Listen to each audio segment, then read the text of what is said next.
Irmãos, boa noite a todos, que a paz seja com todos nós, amém? Você pode sentar?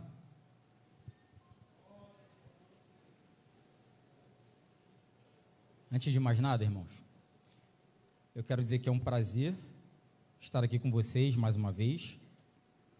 Hoje, na oportunidade de palestrante, para fazer menção da palavra de Deus.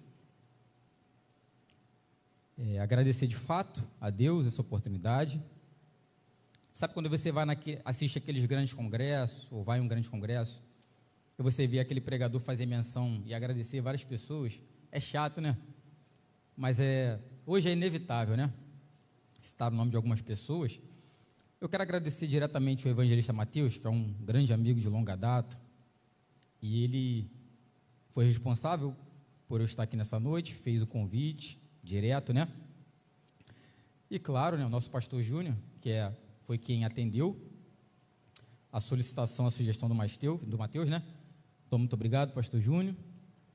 Pessoal do nosso bispo André, que vice-presidente dessa denominação, está aqui representando na ausência do nosso querido e amado bispo Davi.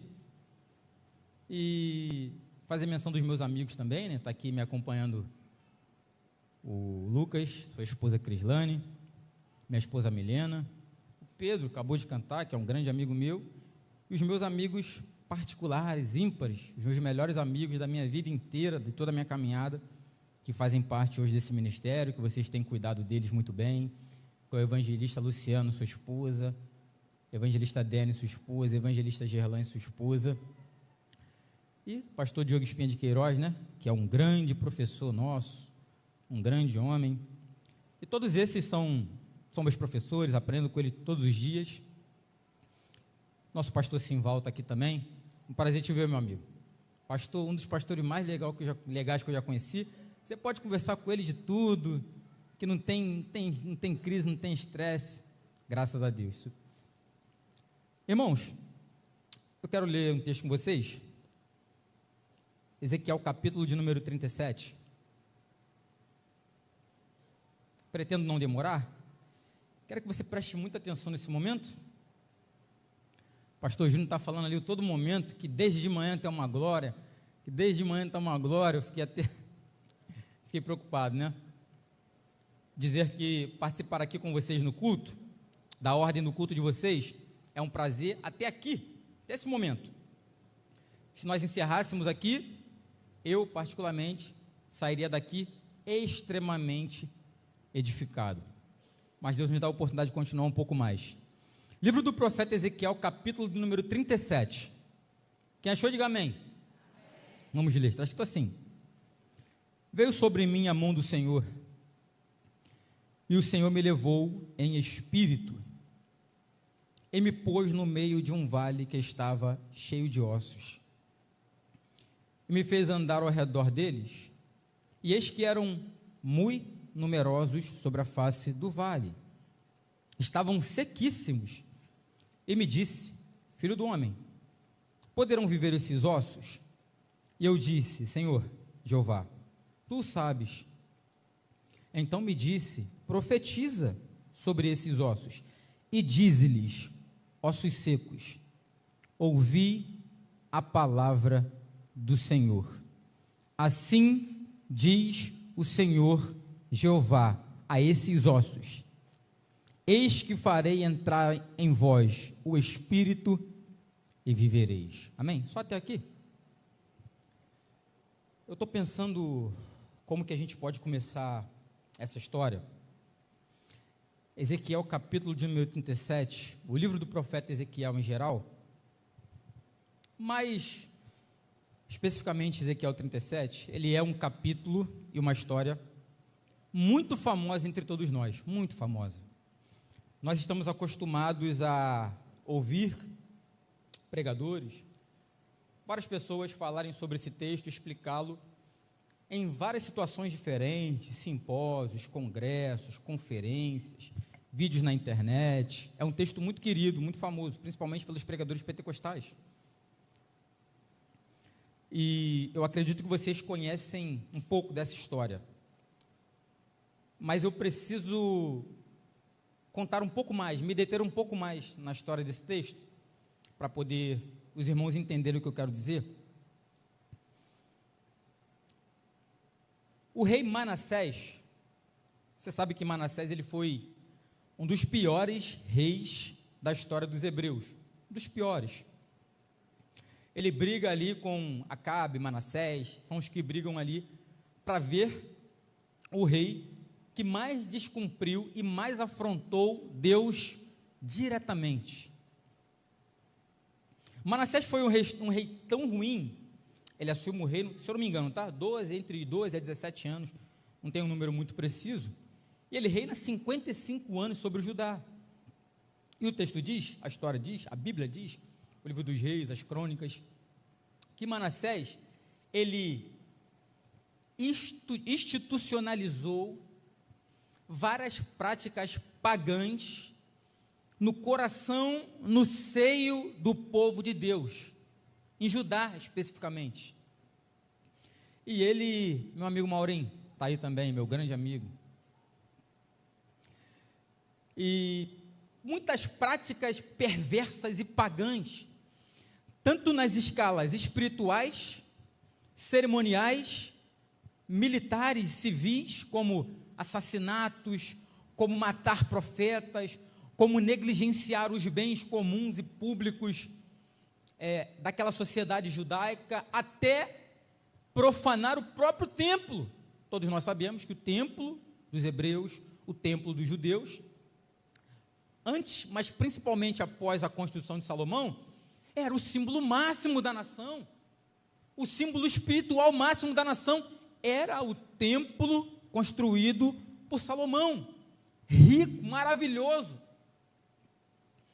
E Manassés foi um dos homens que profanou esse templo, colocando imagem lá dentro, derrubando altares, colocando imagem de Deus pagão, queimando incenso a outros deuses. Nesse período, foi institucionalizada várias práticas esotéricas, espiritualistas, ritualísticas, sincréticas, dentro da nação de cujo povo era de um dono, Deus.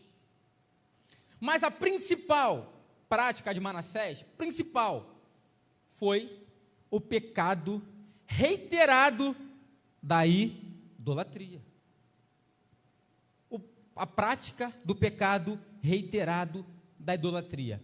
A história diz, Diogo, a Bíblia diz que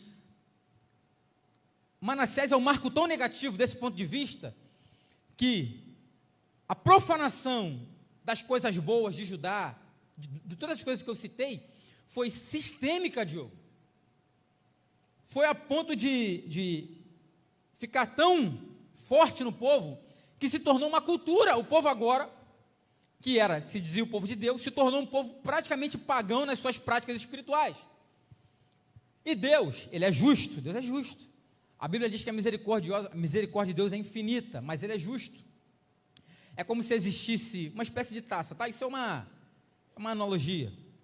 É como se existisse uma espécie de taça, um cálice, e era o cálice da misericórdia. E Deus é misericordioso infinitamente. Só que ao mesmo tempo Deus é justo infinitamente. E como vamos organizar esses dois atributos de Deus? A taça se enche de pecado, de iniquidade, se enche, até que ela vai além da borda, se torna um pecado abundante. Quando chega além da borda, é o limite, e Deus diz: agora eu sou obrigado a aplicar a minha justiça.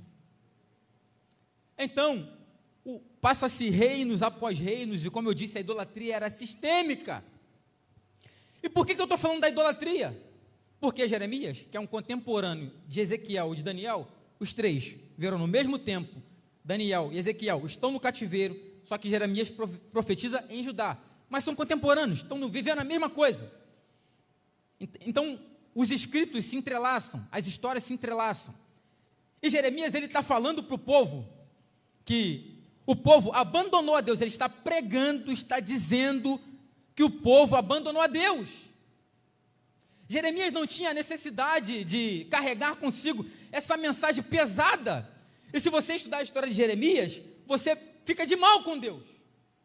Se você estudar a história de Jeremias, você vai dizer: esse não pode ser o Deus que eu sirvo. Esse não pode ser o Deus que os irmãos pregam na igreja. Porque o que Deus cobra e o que Deus faz no ministério de Jeremias é absurdo, irmão. Não permite que ele se case, não permite que ele frequente as festas, que ele seja dado à alegria, porque Deus queria que o sentimento dele fosse representado no profeta Jeremias. Então ele chama seu amigo Baruque, o escriba, e Baruque se une a Jeremias por um propósito espiritual do seu ministério. E agora Baruque vai escrever, e vão juntar recursos financeiros para escrever toda a produção do conteúdo literário das profecias de Jeremias, a escritura, o cânon. E Jeremias dizia: vocês serão corrigidos por Deus por causa do pecado da idolatria. Por que eu estou batendo muito na idolatria? Eu já vou mudar, mas é o seguinte: a idolatria é um pecado muito perigoso, porque Jesus Cristo disse que no seu tempo existiriam falsos profetas. Naquele tempo já existiam os falsos profetas, só que Jesus, no tempo dele, ele acrescenta uma segunda classe. Ele diz: falsos profetas e falsos cristos. Falsos profetas e falsos cristos. Então o falso Cristo, ele é um degrau acima do falso profeta. Por quê? Porque o falso Cristo, ele não só conta mentira. O falso Cristo perverte a imagem do Salvador para si. Ele se transforma numa espécie de mediador maligno. O que eu estou dizendo? O que eu quero dizer? Eu estou dizendo que o falso Cristo, ele tenta substituir o lugar de Deus e de Cristo, a imagem de Cristo para os fiéis. Por isso que o anticristo não é um contra Cristo, ele é um substituto. Ele é um falso Cristo, uma espécie de Cristo. E esse é o pecado da idolatria. É tirar os olhos do que é de Deus, do que é santo, e colocar naquilo que é profano. Se tem uma coisa que Deus não negocia, é a sua glória. Por isso, pregador, por isso, cantor, a grande pregação, o grande cantor, o grande culto não é baseado em performance, porque performance tira a glória de Deus e coloca a glória no homem. Por isso que não existem os grandes pregadores, mas existem as grandes mensagens. Por isso que Paulo disse: eu não vim até vocês, 2 Coríntios, capítulo 2, versículo 1, 2 ou 3, eu não vim até vocês com sublimidade de palavras. Sublimidade de palavras é palavras bonitas, grandes retóricas, vocabulário rebuscado. Ele diz: eu não vim a vocês com sublimidade de palavras, eu vim a vocês no poder do Espírito Santo. Eu não vim a vocês com sabedoria humana. E quando Paulo diz sabedoria humana, em 1 Coríntios 2, versículo 1, ele não está falando de quem estuda muito a Bíblia, ele não está falando de quem veio para o seminário, eu não estou falando de quem se dedica às Escrituras, não. Ele está falando da cultura grega. Por quê? Porque eles eram dados em debates enfadonhos, em linguagens rebuscadas, para impressionar o povo. Aí Paulo diz: eu não venho a vocês com sublimidade de palavra e sabedoria humana, eu venho a vocês no poder de Deus. Mas o poder de Deus que Paulo está dizendo no contexto não são as manifestações exteriores. Eu vou falar daqui a pouco o que é. Tirar o foco de Deus. E é por isso, depois de anos e anos e anos, Deus dá uma mensagem na boca de Jeremias. Jeremias diz para o povo: prega a mensagem, fala contra os reis. Só que no tempo de Jeremias, eles tinham vários profetas que diziam o quê? Não, rei, está tudo certo. Eles acreditavam que por causa do templo de Deus estar em Jerusalém, Deus não destruiria a cidade. Jeremias disse: Deus vai levantar Nabucodonosor, o seu servo, o príncipe da Neobabilônia, seu servo. Então Jeremias chama Nabucodonosor de servo de Deus. Jeremias está dizendo que o homem que ele vai usar, o homem pagão, promíscuo, que ele vai usar para corrigir Israel, é o seu servo. Por isso que nós temos que entender que Deus controla todas as coisas, irmãos. Por isso que não existe cenário político, socioeconômico, que tenha o poder de parar o avanço da igreja de Cristo Jesus. Nós não podemos nos deter em militâncias políticas e ideológicas, porque o cristianismo, o evangelho, não é uma idolatria, ele é uma mensagem, ele é uma boa nova. Então, os nossos fundamentos não foram nunca baseados em políticos, em organizações, em estruturas, não, eles foram baseados no poder da palavra e no Espírito Santo de Deus. A pandemia não fugiu do controle de Deus, a peste negra não fugiu do controle de Deus, a perseguição não fugiu do controle de Deus. Deus está no controle da história da igreja. Nabucodonosor, meu servo, vai oprimir a cidade, vai sitiar a cidade. Agora eu vou dar só uma corrida para a gente entrar na mensagem. E o príncipe, grandíssimo príncipe Nabucodonosor II, filho de Nabopolassar, além de ser um príncipe militar no reinado do seu pai, era um homem extremamente inteligente. Ele tinha seus desejos de conquistador. Ele pelejou contra a Síria, que era a maior potência da época, capital Nínive, derrubou o rei da Síria. Depois ele pelejou contra o Egito, você lembra? A Batalha de Carquemis, muito famosa. Batalha de Carquemis, peleja contra o Egito, derruba o Egito. E depois ele decide caminhar até Judá, capital Jerusalém. E na primeira investida ele sitia a cidade, depois toma a cidade com suas forças militares. E é muito interessante que a história diz, a Bíblia diz que ele não trava uma guerra, mas eles não comete grandes assassinatos, simplesmente ele pega ali, coloca aquele reino como cativo, coloca um rei vassalo dele e pega alguns príncipes, como por exemplo Daniel, Misael, Ananias e Azarias, leva para a Babilônia.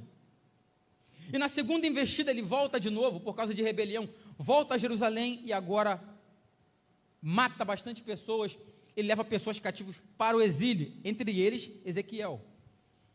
E Ezequiel chega na Babilônia com 25 anos de idade, era um homem de linhagem sacerdotal, exerceria o sacerdócio naquela época. E às margens do rio Quebar, o povo destruído, triste, eles recebem a notícia, depois que Ezequiel está na Babilônia, depois de alguns anos, ele recebe a notícia que Nabucodonosor voltou de novo a Jerusalém e agora destruiu toda a cidade. Agora Nabucodonosor destruiu o templo, roubou os utensílios do templo, matou as pessoas, queimou o solo a fim de que se tornasse improdutivo e levou milhares de pessoas cativas para a Babilônia. Agora eles estão, quando eles recebem um relato, às margens do rio Quebar, que o templo foi destruído, a Bíblia diz que é choro e pranto. O texto de Ezequiel diz que eles diziam que eles estavam dilacerados, nós estamos cortados, nós perdemos a batalha, Deus nos abandonou. Por quê? Se o templo foi destruído, é porque Deus nos abandonou. Porque eles tinham um templo como uma espécie de símbolo, uma espécie de ídolo. Não acreditavam que poderia existir uma adoração fora das paredes do templo, fora da cultura deles mesmos, então estão destruídos.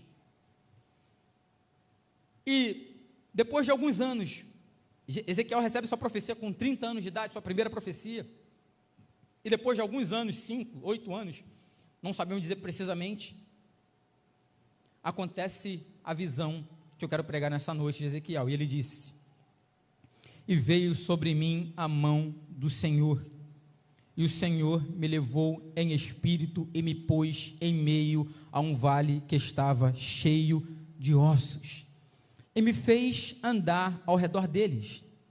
Eis que eram muito numerosos à face do vale, estavam sequíssimos.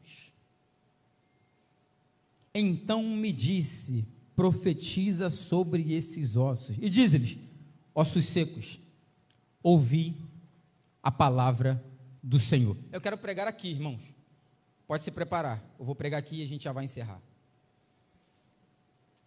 O texto é lindo, maravilhoso, a história é muito importante, mas na minha interpretação, a parte principal dessa história é quando Deus diz para ele: Ezequiel, profetiza sobre esses ossos.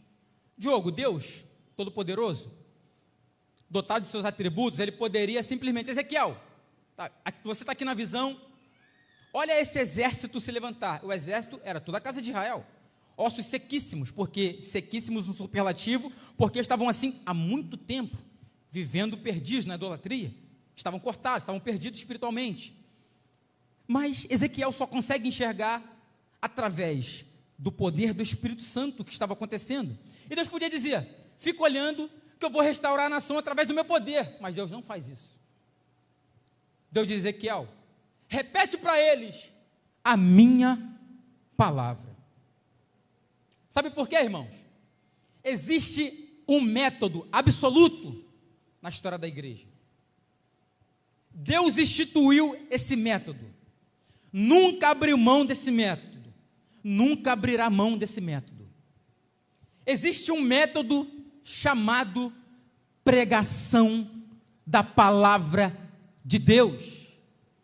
Existe uma coisa chamada profecia. Profecia, nesse sentido, canônica. É o método que Deus estabeleceu. Deus poderia fazer de outras formas, irmãos. Poderia ser por telepatia, seria o poder dos anjos. Os anjos poderiam espalhar a mensagem. Mas não. Deus estabeleceu um método para que o seu reino avance. E esse método é a profecia. A propagação da sua vontade. A propagação da sua palavra. Não tem outro método, não tem outro jeito. Deus quis que fosse assim. Uma vez uma pessoa me perguntou, mas por que livro? Porque Deus quis trabalhar com o conceito de livro, Diogo. Porque Deus quis produzir um cano durante vários séculos, com vários autores diferentes, mas nenhuma linha contradizendo nenhuma linha, todas andando no mesmo caminho, e esta é nada mais, nada menos que a profecia majoritária, que é a pregação da palavra de Deus. Qual é o seu conceito de poder de Deus? 1 Coríntios capítulo 1, versículo 18. Conceito do poder de Deus para o apóstolo Paulo. Porque a palavra da cruz é loucura para os que perecem, mas para nós que somos salvos, ela é o poder de Deus. Irmãos, partindo do princípio da profecia escriturística, da palavra de Deus, da pregação do evangelho. 1 Coríntios capítulo 1, versículo 21. Aprove a Deus salvar os crentes pela loucura da pregação. Por que eu estou trazendo essa palavra nessa noite? Porque existe uma onda, e não é de agora, entre todos os evangélicos, não sei se por ignorância, não sei, várias pessoas, vários pregadores, vários ensinadores, vários pastores, várias igrejas, várias denominações, colocam a palavra de Deus como concorrente de outras funções do organismo igreja. A palavra de Deus, ela não concorre com ninguém. Ela não concorre com absolutamente nada. Nós amamos os dons espirituais, são importantes. Paulo diz que eles são para a edificação da igreja. Mas pasme, nenhum dos seus dons, nenhum dos dons derramados do Espírito Santo sobre a nossa vida, nenhum deles concorrem com a profecia da palavra de Deus. É ignorante achar que poder de Deus e doutrina, e ensinamento e pregação do evangelho concorrem entre si. Que loucura é essa, irmãos? Não existem dons sem a pregação do evangelho. Não existem dons sem a doutrina ensinada. Eu digo para você, a sua visão, a sua revelação, a sua profecia, tudo, o seu sonho, a sua oratória, o seu conhecimento, a sua sabedoria, todos esses braços da igreja de Cristo, eles são subordinados à Escritura e à pregação do Evangelho de Jesus Cristo de Nazaré. São subordinados.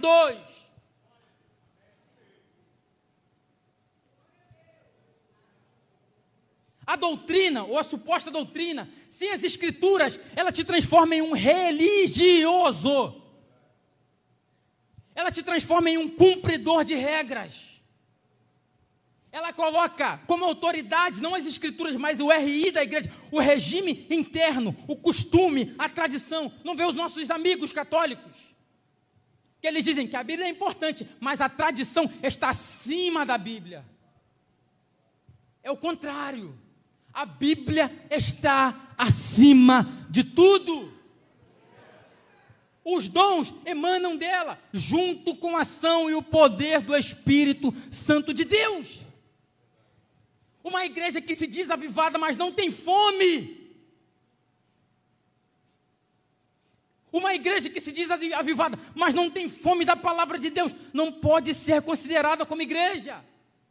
Um prédio como esse, um domingo como esse, sem doutrina, sem a pregação, sem um ensinamento como seu carro-chefe, não pode ser considerado igreja. É shopping, clube social, teatro, mas igreja não é.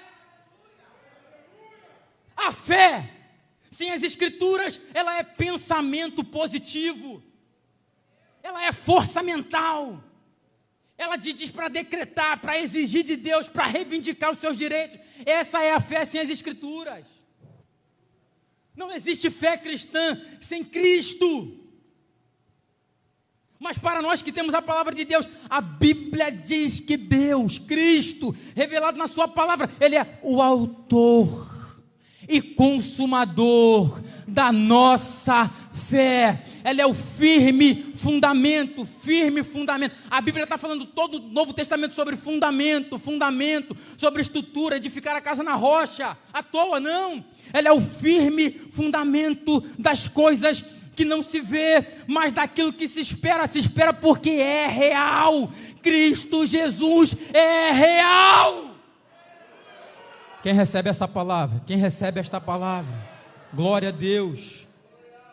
Louvado seja o nome do Senhor. Tu ordenastes aos teus mandamentos que diligentemente nós os observássemos. Então a palavra de Deus, a profecia, ela é a base de tudo. O texto de Ezequiel 37, as pessoas adoram a parte quando Deus diz para ele: Ezequiel, agora profetiza, para que os ossos se levantem. Diogo, o texto diz que quando Ezequiel efetua a pregação, porque a pregação é pregar aquilo que Deus manda, é dizer aquilo que Deus diz. Quando Ezequiel efetua a profecia que Deus mandou com que ele falasse, o texto diz, o que acontece?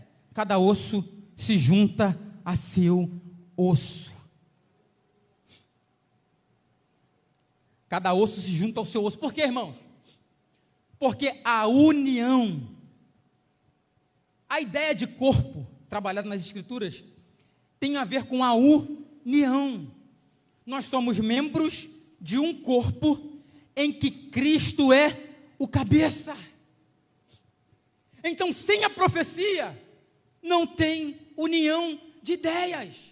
O apóstolo Paulo disse: eu vim ter com vocês porque fiquei sabendo que tem dissensões e divisões entre vocês, mas eu quero que vocês tenham consenso, que vocês concordem em um só pensamento. Uns dizem: eu sou de Paulo, eu sou de Apolo, eu sou de Cefas, e ele diz: porventura foi Cefas crucificado? Porventura fosse batizado por Paulo? Aí ele diz: nós temos que focar em Cristo, que foi crucificado. E como nós vamos fazer isso, irmãos? Uma igreja que tem palavra, que tem profecia, ela tem uma oportunidade muito grande de ser uma igreja unida, mas por que isso não acontece na prática? Nós temos 3 denominações principais na história do país: os batistas, os presbiterianos e os pentecostais, principalmente a Assembleia de Deus. Tudo que tem no Brasil veio deles. Tudo que tem no Brasil veio deles. qualquer teólogo aqui, provavelmente estudou no Seminário Batista. Muito provavelmente. Então, cada um tem uma contribuição no cenário nacional. Nós somos irmãos em Cristo Jesus. Mas muitas vezes nós vemos mensagens, discursos que dividem este grande corpo de Cristo, essas grandes denominações. Por quê? Porque muitos pastores e pregadores querem ser pregadores de detalhes. Não dá para nós sermos pregadores de detalhes, de notas de rodapé. Não importa se Cristo ele vem antes ou ele vem depois. O que importa para todos nós é que Cristo voltará para buscar a sua igreja. Nós estamos cheios de pregadores de detalhes, pregadores de nota de rodapé, porque, felizmente ou infelizmente, Deus deu a poucos o poder e a unção de pregar o motor central da igreja de Cristo, que é a cruz, e é o sangue vertido na cruz do Calvário. Todos os braços da nossa vida cristã, eles emanam de um lugar, de uma pessoa chamada Cristo Jesus de Nazaré. Pode vir, Pedro.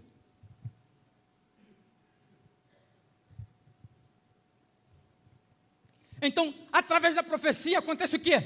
A união. E o texto diz que eles, depois da profecia, o exército se levanta. Um exército fica de pé. Depois da profecia, o exército está unido. E é revestido sobre eles pele, nervo, carne, e de pé como um grande exército. E agora ele diz, profetiza de novo. Para quê, Senhor? Profetiza sobre eles o Espírito. E ele diz, ó Espírito, vem dos quatro ventos e assopra sobre esses ossos. A igreja de Deus, ela é poderosa. Ela é poderosa. Ela tem seus dons, ela tem as suas facetas, mas todo esse poder emana de uma mensagem central. Emana de um lugar central. Todos eles vêm pela proclamação da palavra de Deus. Todos eles vêm pela boa notícia que é o Evangelho de Jesus Cristo de Nazaré. Eu não vim pregar a vocês, Paulo, com sabedoria humana. Ele diz, porque o mundo já teve sabedoria durante vários anos.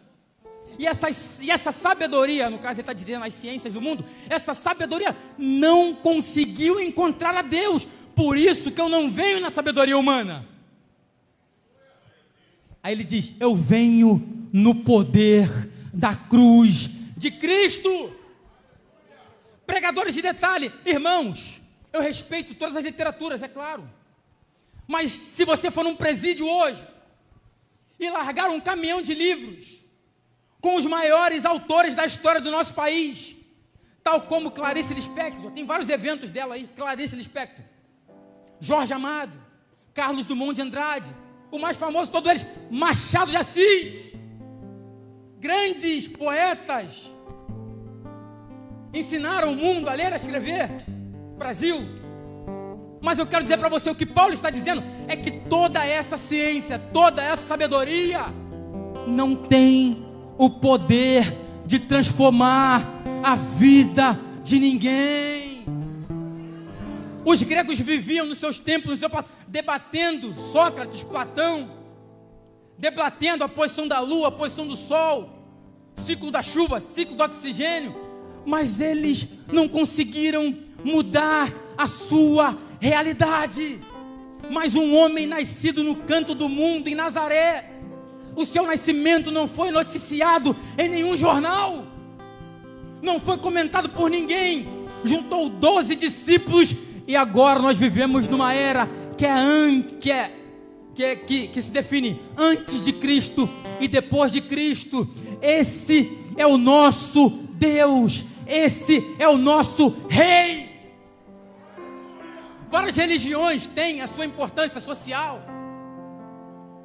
Nós temos várias pessoas importantes na história do mundo. Por exemplo, Martinho Lutero é um, muito importante. O mundo é um antes da reforma e é outro depois da reforma. Nós temos os ídolos pop, os astros. Nós temos os grandes vultos das grandes religiões. Moisés, por exemplo, um grande líder da religião judaica. Mas eu quero dizer para você, na sua lápide, se nós formos hoje, todos estarão escritos: aqui jaz os restos mortais de fulano, aqui jaz os restos mortais de ciclano. Mas se nós formos no túmulo de Cristo Jesus, lá estará escrito: Ele não está aqui, porque Ele já ressuscitou. As mulheres, quando desciam a tumba de Jesus, viram 2 varões sentados numa pedra e disseram: Ei, mulheres, o que estão fazendo aqui? Porventura procuram entre os mortos aquele que vive. Irmão, você é privilegiado, sabe por quê? Porque você faz parte da única religião que o seu líder morreu na sexta, ficou no sábado, mas no domingo bem de manhã, a Bíblia diz que ele ressuscitou. Os céus se abriram e o salmista diz: levantai, ó portas, as vossas cabeças, para que entre o Rei da Glória. Quem é este Rei da Glória? Jesus Cristo de Nazaré, aquele que malhou o trigo no lagar. Este é o Rei da Glória. Eu vou fechar. O texto diz, depois da profecia, ele diz: e vos porei, arrancarei de vossas sepulturas, e vos porei na vossa terra.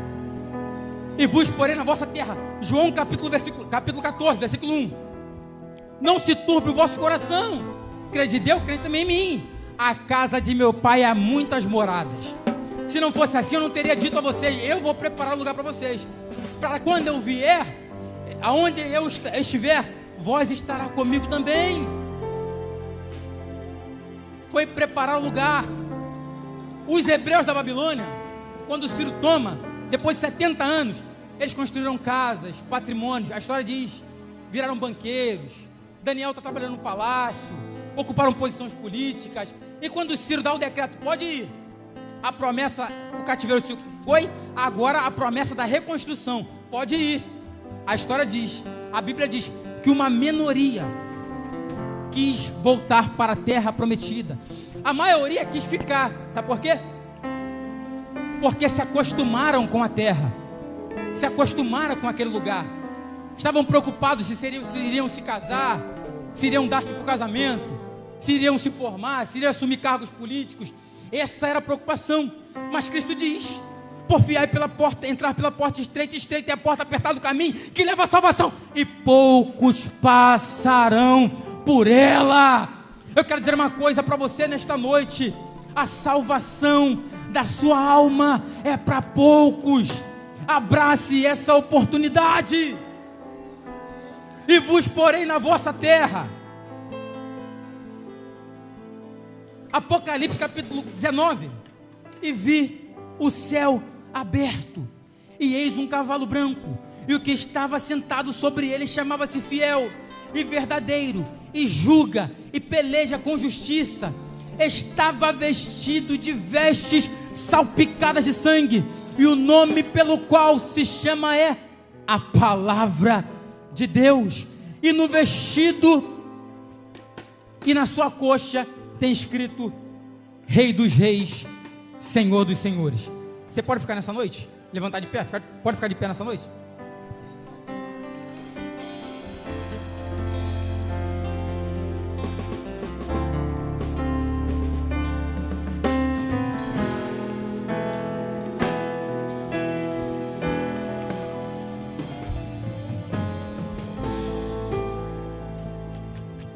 Profetiza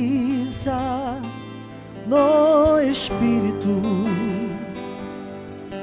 porque eu, Senhor, contigo e honrarei o que os teus lábios falarem.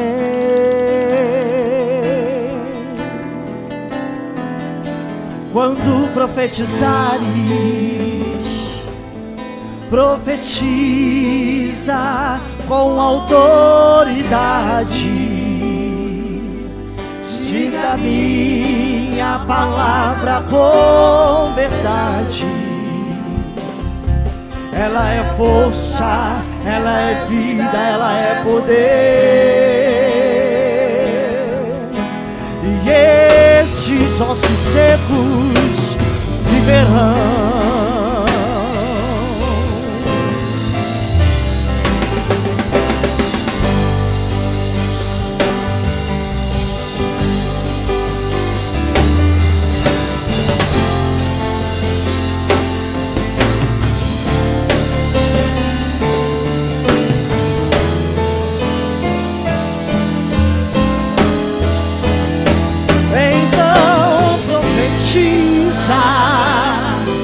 Profetiza no Espírito, porque eu, Senhor, sou contigo e honrarei o que os seus lábios falarem. Quando profetizares, profetiza com autoridade. Diga minha palavra com verdade. Ela é força, ela é vida, ela é poder. E esses ossos secos viverão. E recebereis poder. Tá tudo ligado. Quando descereis sobre vós o Espírito Santo, e ser-me-ei testemunhas. Vocês pregarão o Evangelho de Cristo Jesus pelo poder do Espírito Santo de Deus. Irmão, deixa eu fazer uma pergunta para você nesse momento. Eu vou entregar para ele. Vou contar uma história breve. Um sábio tinha 2 alunos muito inteligentes. Os alunos se reuniram e falaram assim: olha, vamos hoje acabar com a raça desse sábio. Vamos colocar ele em xeque. Eles pegaram uma pomba, chegaram de frente ao sábio e colocaram as 2 mãos para trás e disseram assim: sábio, se tu é tão inteligente, me responda. O pássaro que está na minha mão está morto ou está vivo? E o sábio respondeu: ele não está morto, ele não está vivo. Se eu falar que ele está morto, você me apresenta ele vivo. E se eu falar que ele está vivo, você aperta a mão e mata ele. E o sábio respondeu: a decisão da vida e da morte está na sua mão. Existe alguém que quer fazer essa decisão nessa noite? Se tem, irmão, pode vir. Pode vir. Existe alguém nessa noite que quer decidir por Cristo Jesus? Pode vir, irmão. Se tiver, pode vir. Eu vou repetir mais uma vez. Existe alguém aqui nesta noite que quer se decidir por Cristo Jesus de Nazaré? Eu repito, você pode vir, irmão. Pode vir e nós vamos orar.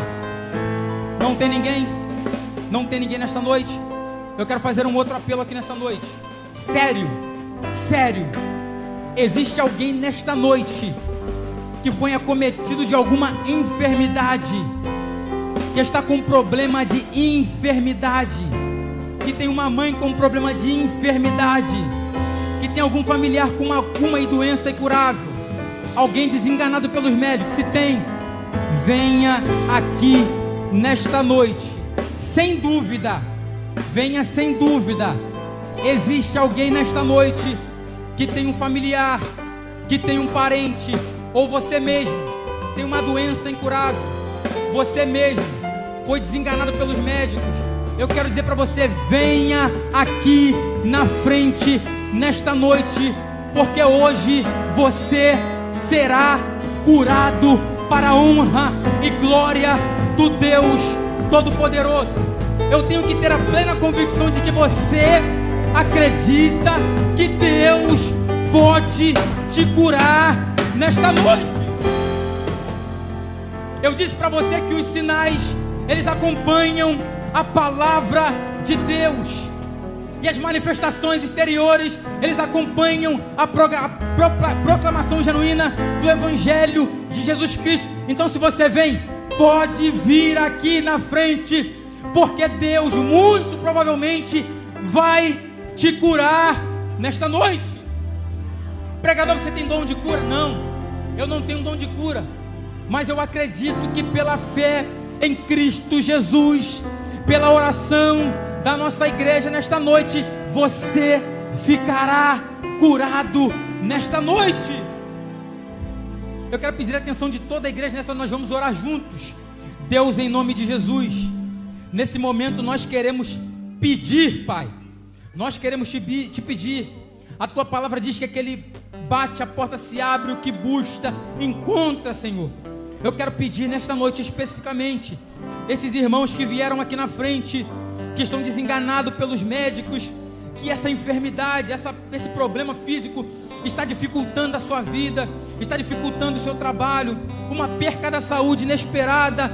Eu quero dizer nessa noite, pedir nessa noite ao Deus Todo-Poderoso, é aquele que nós podemos e precisamos recorrer. Deus, em nome de Jesus, nessa noite de domingo, no culto do amigo, na missão evangélica do Brasil, o Senhor possa curar. Senhor, não é uma cura paliativa, não é uma espécie de magia, mas é uma cura central, uma cura real, efetiva, no poder que há no Teu Espírito Santo, no Teu nome. Que no culto de terça-feira essa pessoa possa já estar aqui dando testemunho público de que não eu, de que não os pastores, de que não o ministério, mas o Deus Todo-Poderoso que morreu na cruz curou essa pessoa. Eu sei que nós não merecemos, eu sei que eles não merecem, eu sei que mesmo hoje nós cometemos pecados contra Ti, mas a Tua palavra diz que a Tua misericórdia é infinita e a Tua graça é o favor para aquele que não merece. O Senhor veio para os doentes, veio para os indoutos, veio para os pecadores. Acredita que você vai ser curado nesta noite? Acredita que você será curado nesta noite? Glória a Deus.